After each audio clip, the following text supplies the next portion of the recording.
So the first thing you have to decide is which side is going to be the pins and which is going to be the tails. So your pins are going to be looking like this, and your tails are going to be the opposite. So you have to decide how thick you want to have your pins. So let's make it about that, and actually let's mark.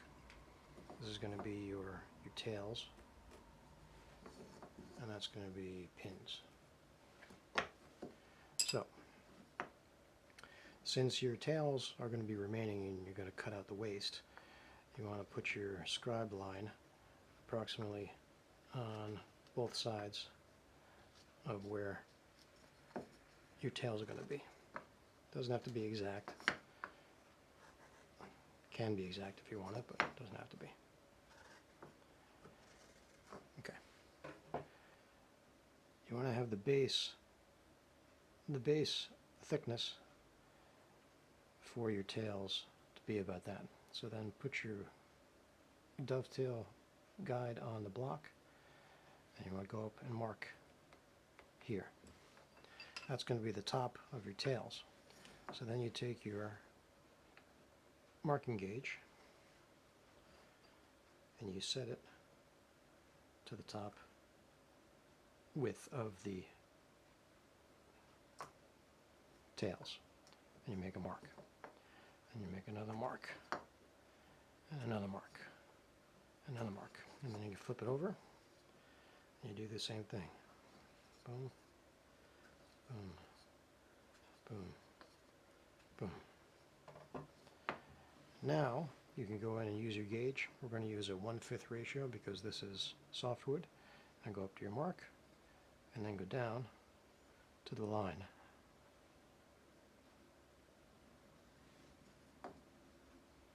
And mark, go down to the line. Find your mark, go down to the line. Those are your tails. So you want to mark off, this is waist, this is waist, this is waist, this is waist. And now if you've done this correctly, and if your block is square, what you'll find is that these marks should line up perfectly on a 45-degree angle. Connect the tops of your tails.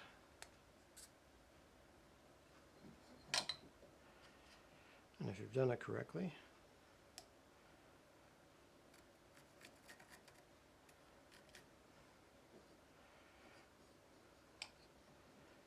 you should find out that they line up perfectly.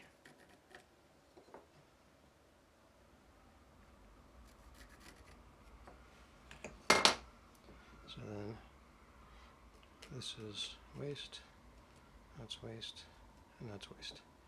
And you see that you have now your tails line up with each other.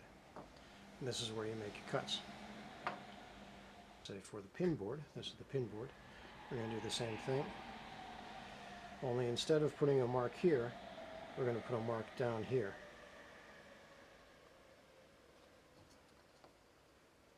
Approximately where, and I should have marked out the thickness beforehand, because this is going to be the thickness of your tails now. Right. And go back, mark thickness. Okay. And now scribe a line.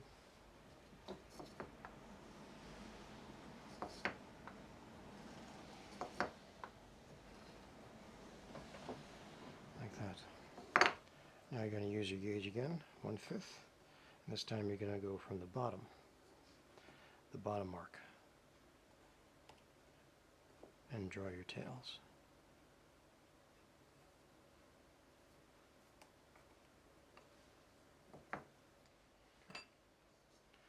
And then do the same thing. connect to your lines.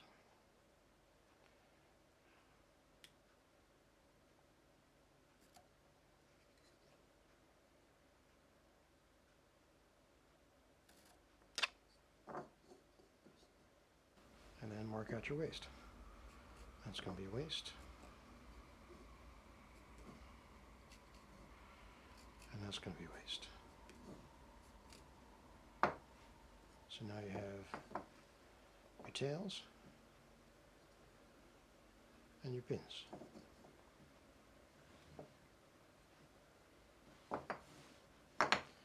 And now you start cutting.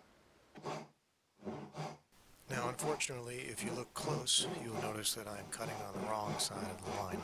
I noticed this halfway through the cut here, but I decided to continue on with this piece since this is just instructional and it really doesn't matter if there's a gap in one of the tails. But I just wanted to let you know that if you do it correctly, you shouldn't get any gaps, just like you would when cutting normal dovetails. Also, while I cut this out, I thought I'd give you a little Japanese lesson. This four-way dovetail in Japanese is called a shi-hou ari-tsugi. And ari-tsugi in Japanese is the word for dovetail. But if you look at the Chinese character, the kanji for the word, it actually says ant joint, which I thought was kind of interesting. Instead of the dovetail shape, they chose an anthill to describe the shape of the joint. I thought that was kind of cool. So it's actually a four-way ant joint, if you were to translate the Japanese directly. But in English, of course, it's a four-way dovetail. So there's your Japanese lesson for the day. So I'll let you watch how I cut the joints out, and then I'll pick it up again at the end of the video.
So next it was time for dry assembly to test fit it, and it went together pretty smoothly. I was pretty happy with that.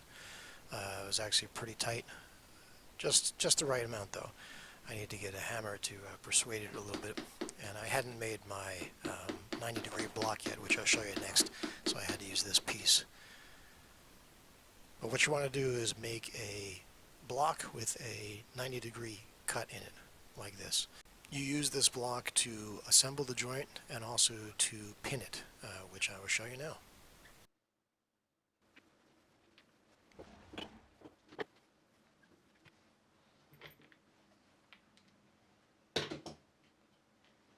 So after you make the assembly block and drill a hole in it, you use it to assemble the joint. I've painted one half of the joint black so that it'll be easier to see the joint and it'll look better. but use the block in this way because obviously you don't want to hit the hammer on the corner of your leg or whatever you're making because you'll dent it. And that's how it goes together. So now the next step is to pin it.